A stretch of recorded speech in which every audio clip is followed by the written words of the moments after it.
How does the dependency ratio impact an economy?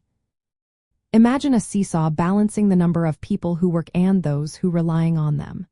That balance is called the dependency ratio, and it plays a big role in how an economy functions. The dependency ratio compares the number of people usually not in the workforce, like children and seniors, to those of working age, which is generally from 15 to 64 years old. In the United States, this ratio helps us see how many people depend on the working population for support. When the dependency ratio is high, it means more people relying on fewer workers.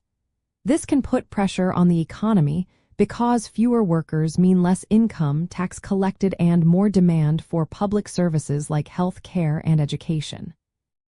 As the population ages, especially with more people over 65, the dependency ratio tends to go up. Between 2010 and 2019, the ratio increased from about 49 dependents for every 100 working-age people to nearly 54. The main reason was the growth in the elderly population, not children. This trend is expected to continue, making the ratio even higher in the future. A higher dependency ratio can lead to more government spending on programs like Social Security and Medicare. These programs are designed to support older adults, but as more people qualify, costs rise.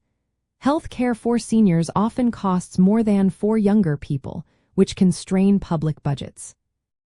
But the impact of a rising dependency ratio is not set in stone.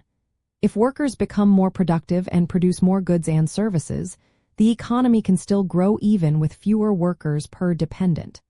In the United States, productivity has often increased faster than the dependency ratio, helping incomes keep rising. However, if productivity slows down, the economy might face more challenges. Regional differences also matter.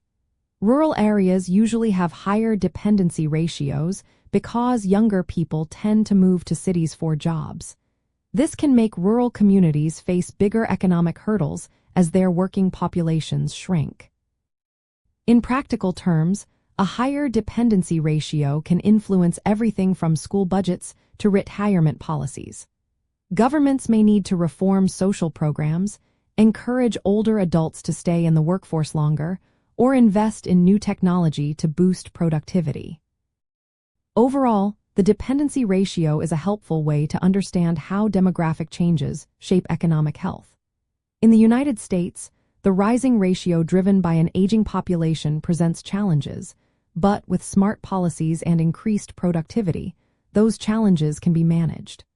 Keeping an eye on this number helps us prepare for future economic shifts and find solutions to support everyone.